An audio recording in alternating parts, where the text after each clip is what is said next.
And what we do here is that we teach, we learn, we grow, we serve. That's what we do. We're servers. We're not saviors. We serve. And what we teach are universal principles and laws. Universal because everyone gets to use it. They're not unique to me or to you. Universal laws are used by everyone to create the life they're looking for. We use two tools, prayer and meditation. Prayer to just declare what it is we want, to speak our word into the universe, to speak our life into existence, and meditation so we can hear a word from that which is greater than ourselves, whatever you might call that. God, Spirit, George, the one, whatever you want to call it, that makes it special to you and personal to you. It's the same. It's the same energy. And that's what we pray to and meditate to hear a word.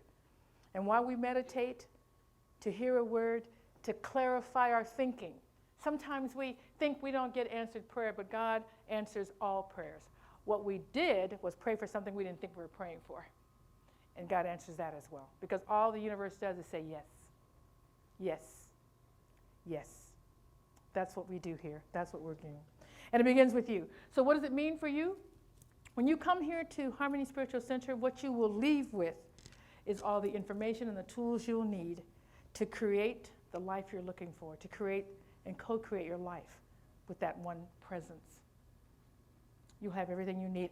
But greater than that, you will recognize and begin to own the fact that the power is in you already. You have the power to create the life you're looking for. You don't need to wait for anyone. It's yours right now.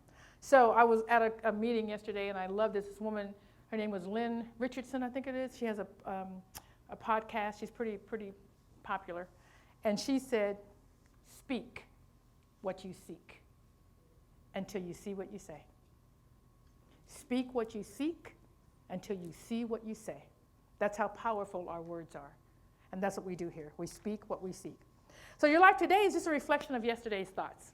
If you want to change the future, change your thinking today. Because what you're thinking about and what you're doing today creates the life you're tomorrow. So don't worry about what happened in the past. Don't worry about what's going on today. If you don't want it, speak something different. If you do want it, keep speaking the same thing. Keep speaking the same words. It's that easy. It's that easy. So, why are you here? Why are you here today? I don't need to know. I'm asking you to ask yourself, why are you here? To set your intention. Because by setting your intention, we are intentional and on purpose about living. That's what Harmony Spiritual Center is. Being on purpose and intentional about our lives. So set your intention for even being here, for whatever you do. For the meeting I was at yesterday, I set an intention for what I wanted to get out of it. Set your intention today. What do you want to get out of it? Because when you do that, setting an intention is a prayer as well. And you will get what you came to get. Whether it's just social, just being here socially, just putting arms around people, just belonging, hearing a word, something you need to say. Maybe you're feeling low and you need to hear a word that lifts you up. Whatever you need, speak that into the universe and that will happen for you today. So I'll be sure and know, you be sure and know that Spirit will have me say whatever it is you need to hear so that you can have what you're looking for today. So last week, I'd like to try to tie the talks together. And last week we had a guest speaker, Janet Sellers. And what her talk was please forgive me. Please forgive me was her talk. And what her point was is simply this. This is, well, you know what? I don't know what her point was. Here's what I got out of it. So here was her point to me. Let me say that. You might have got something different, but here's what I got out of it. What I heard her saying was that forgiveness is not a one-off. It's not a one-off. Even when I'm saying it's just not one time happens and you're done. It's not a one and done. Because what happens is you think you've forgiven someone, and you have. But anger and hurt and grief, it doesn't just reside in one place in your body. It resides in your mind. It resides in different parts of your mind. It resides in your heart. It resides in your muscle. It resides in your memory. So you may have forgiven someone for something you were thinking about, and you forgave them for that. But then something else comes up. And you think, well, you got to forgive them again. You have to forgive them again for that particular thing. So, and whatever it is, even yourself, it begins with forgiving yourself. And people ask me, well, how do you forgive? I'll tell you what I use. It may or may not work for you. But this always works for me because I believe that we are responsible for our own lives. To me, that's what makes New Thought and what we're doing great. Because we get to be responsible for how we're living and what our lives are. So if I need to forgive someone, the quickest way for me to do that is to figure out what's my part in it, right? Because whatever has happened, it isn't a one-way street. You've done something too. Believe that. I know you want to believe that because I know you haven't done anything, but if there's someone to forgive, there's probably something you did or didn't do yourself. So I figured that out. So let me give you an example. So I'm at the meeting yesterday, and it was about creating generational wealth, generational wealth. And I realized when I left, I was sad when I left because there were so many young people in the room, 24, 30s, just a whole life ahead of them for all the things they want to do. Well, I'm not quite that young. I know it doesn't look like it, but I'm actually not quite that young. So I left thinking, I had so many thoughts about what I wanted to do and how I wanted to save money or buy a home or whatever it was. And there were lots of things, and I talked with my husband at that time. You all know him. I'm not going to call his name out because I don't want to embarrass him, but you know who it is.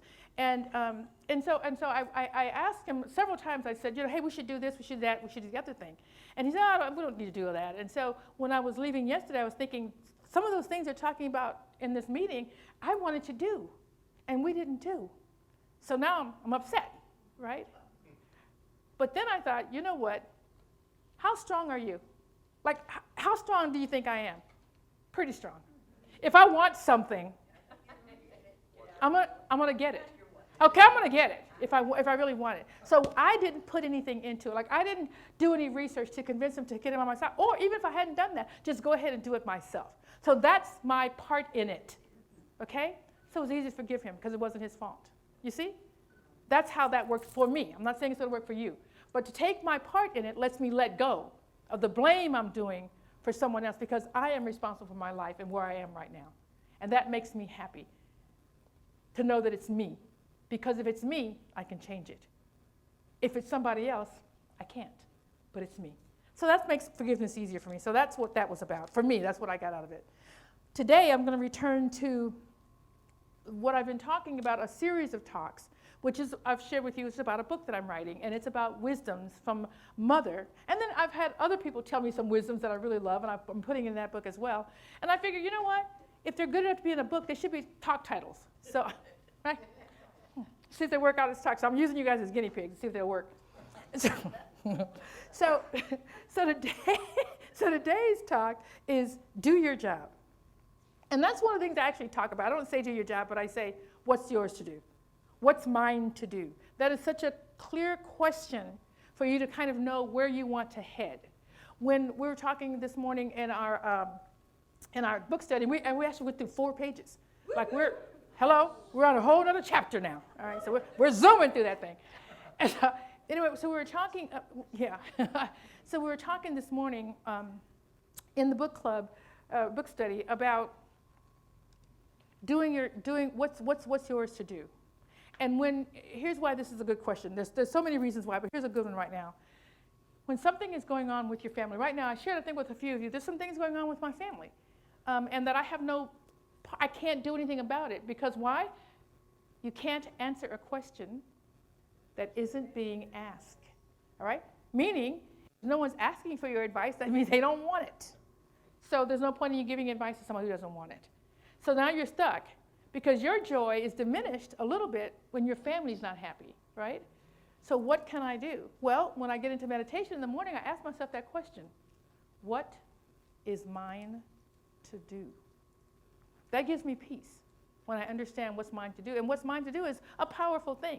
And that's simply to pray for them and for me. So that I don't start blah and telling them things that they don't want to hear. That's not for mine to do. So I can be clear about when it's time for me to move and when it's not. And then I'm at peace with just being here in my space. And they have actually called me now. And have just asked me to be a sounding board. Haven't asked for advice, which is okay. They've just wanted me to be a sounding board so they can get it out of their minds and out so they can start doing something about it. That's a beautiful thing. But if I hadn't said what's mine to do, I'd have been doing something that wasn't mine to do, right? So that's what we get, and that brings me peace, knowing that I'm doing what is mine to do, whatever that may be, So that really helps a lot when it talks about what is your job, what is yours to do. And this came up for me when I was growing up, because my mom said, When we were little, we all had jobs to do, right? I mean, it might not have been anything. Make up your bed in the morning, put your clothes in the, the dirty clothes. Don't make me pick up after you, whatever it is. But it was always a work to do. And she would say, because we want to go out and play, Mom, can I go outside and play? Did you do your work? Did you get that done? Her thought was this: if you get your work done, then your play isn't tarnished. Do you understand? Because you're out there playing, and of course, as kids, you're not, but you're out there playing, you're not thinking about the work you're doing until your mom comes after you with the belt, and you go, oh, shoot.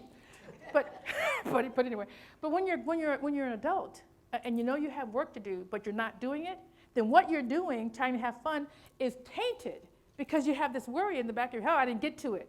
I didn't get to what I wanted to do. So if you just do your work first, then when you go to play, it's free. And you're fully involved in it. And that's what we talk about here, right? Be in the here and now. Be in this moment. So if you're worried about something else you're supposed to be doing, you're not in the here and now. So do your job first. Do your job first. That's what that's about. So how it unfolded, though, how it goes on as a grandmother now and a great aunt. I talk about Nyla, my little niece. She was 6 at the time. She's 7 now. And during the COVID thing, I lived with them, with my sister, over in Dallas, and I was doing homeschooling with her. Okay, so homeschool for a 6-year-old that's on an iPad with all her other friends, and they're just, every time they're doing anything, hey, hi, that's my best friend. She had about 15 best friends. That's my best friend. I got to tell you, that's my best friend. And I would, because I'm sitting there on my computer trying to do my work while she's doing her work, and I'd be doing something, I'd hear her talk, and I'd just go, hey, do your work. Hey, do your work. All right. So then if I start talking on the phone, she'd look over me, hey, do your work. So this is the thing that she and I do now. It's just do your work. And it was a beautiful thing because she finally got that if she did her work, then she and I could play after that. She and I could take a break. We could watch something on television that she wanted for 10 minutes or whatever it is. So we always did our work, and then we had fun playing together. And that's what she does now. She's constantly reaching over, hey, do your work. So so it's just a wonderful thing to understand what it is to do what is yours, to do your work first, so that you can be in the present moment in whatever you're doing. Just be here now. We all have jobs to do. We all have jobs, and everything that we do, there's a job that's yours. It's not someone else's. And it releases you to live your life, and it honors others to live theirs. You don't need to live someone else's life. We have that one person, one vote thing. For me, it's one life, one choice. It's my life. I don't get to tell you or my brother or my kids how to live their lives. It doesn't honor them for me to think I know what's best for someone else's life. And here's how it goes.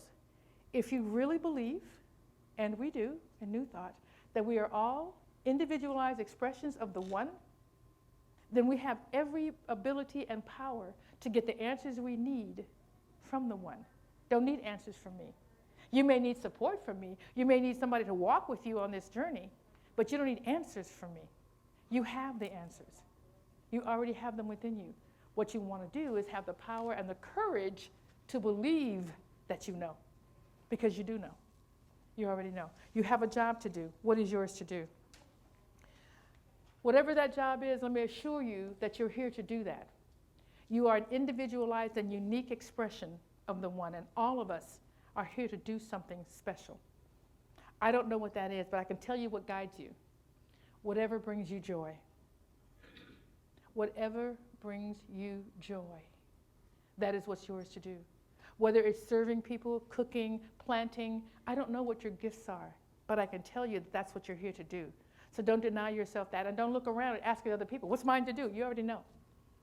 You already know. Just believe. Believe it is yours and step out. Don't look around for someone else to tell you, because all someone else can tell you is their limitations. They can't tell you what your greatness is. They can only fight for their limitations. Okay? So you don't need their approval. Just do what is yours to do. You already know in your heart. Believe yourself and your uniqueness, and have the courage to believe and live your life of joy. The rest of the story about why I talk about why it's so important that we do our job and that we allow others to do their work. The song that I sang for the concert, I think it was One Love, that came about because of what happened years ago at Columbine, where these kids just came in and mowed down these other kids. And when they started talking about what happened, what these kids were doing, what was happening a couple of weeks before that occurred, it turns out that those kids didn't think that they mattered. They didn't think that they mattered. They didn't think anyone would miss them when they were gone. As a result of that, I came here and I started taking a class called RCB, which is Redirecting Children's Behavior. And their whole mission, theme, is about letting kids know that they matter. And the way that we do that is we give them work to do in the family. So all these little things that we ask our kids to do, take out the trash, make up your bed, whatever it is, this is a part of them helping the family. If they don't do their part, the family suffers, and they start to see that they matter, that the work they do contributes to the whole. That's why that's so important. But it goes even further. Not only do I do that with my children, my grandchildren, guests, kids who come to my house. They don't just come to my house, they get to help. We're having dinner. Yes, set the table for me, please. Yes, could you get the napkins? Could you, even the grown-up guests. One of the things that I think is a mistake as a hostess is to not allow your guest to bring something. My mom, you're from the South, your mom probably told you the same thing. Hey, don't be going to people's houses with your hands empty now. All right? Don't just be eating all their food up and not take them anything. So so if I call somebody and I say, hey, what can I bring? They say nothing. Okay, but my mom said something. So either tell me what you want or you're going to get what I'm thinking about. Because that's what you do. This is the whole thing about making people feel like they belong. All right? And I know you got it together. I have it together as a hostess. I understand that. I love being a hostess. But I also know that to make people feel comfortable in my home and that they're a part of something, I assign them to work to do. Yes, could you please bring the dessert? Can you please bring some flowers? Whatever. So they know they belong. They belong. That's why it's important to do your job, because we all have a job. We all belong. We're all contributing to the whole, as our kids, as our everyone. That's what it means. So we're here with a purpose. We're here with a purpose. I don't know what yours is. You do. I'm encouraging you right now to believe that you do have one and to step out and do whatever that is. And it's whatever brings you joy. Believe me, whatever brings you joy brings other people joy. It does. And it's not that you do it because of that. You do it because it brings you joy, but that's a tangential benefit of doing what you love. Other people will love it too. It's really amazing. Someone asked me the other day. No, actually, I'm sorry, they didn't ask me. I just butt into that conversation. But I had something to say. I just butt in. But no, we were talking about traveling because as a kid, my parents were in the military, and then my clothes here are truly clothes, not the Baptist clothes. Those are clothes. So we travel a lot, and I didn't realize while we were doing it. I realized it later that I love traveling, and I always fit in. Like I learned from my sisters and brothers that they didn't always love traveling. I always did. And I look back and I think, why did that happen? It's because one of the things that brings me joy is other people. I really love other people. I love what they're doing. I love what they're involved in. I love how they're dressing or whatever it is that's unique. And I ask them, hey, whoa, that's great. How did you do that? What's that? Show me that. And that seems to be what people love, hearing about themselves. Not in a selfish way, but that you're interested in who they are and what they do. That's what we get to do. That's my job, because it brings me joy to be around joyous people, to find out what they're about. That's what brings me joy. And I didn't get that was a gift, but it is. So that's one of the things that we have. When we have a gift, it comes so easy for you, you don't even realize it's a gift, because it's just something you do. It's you naturally. But be you naturally, because that is the gift that you're here to do. Use that. Be who you are. You have a job to do. Figure it out, whatever brings you joy. So I try to leave some action steps. I try to make my talks prescriptive so that you have some steps to do. So let me tell you what I came up with for some steps. I think I have 4 of them here. Let others help you. Just let other people help you. It contributes to their feeling of belonging, like they matter to you. Let them help you. Give people work, which says they are needed. Give your children work. Give your guests work. Give them work. Because it means that you trust they're going to do something that you want them to do, that's good, and that they contribute. So give them something to do. Your children, your grandchildren, I guess there's only 3. Your children, your grandchildren, whatever. Even your guests. Don't have people come to your house and they ask you, what can they do? And you say, oh, nothing, I got this all covered. Just go ahead and just say, oh, yeah, that'd be great. Can you bring, even if it's just a bottle of water, doesn't matter. Just something that makes them feel like they're contributing to the whole. That's what we do here. Because that's what we are. We are connected. I'm going to leave you with this final quote from Stephen King. Yes, I've made a great deal of dough for my fiction, but I never set a single word down on paper with the thought of being paid for it. I wrote them because it fulfilled me. I wrote for the pure joy of writing. And if you can do whatever you do for the joy, you can do it forever. And you will be joyous forever. Namaste.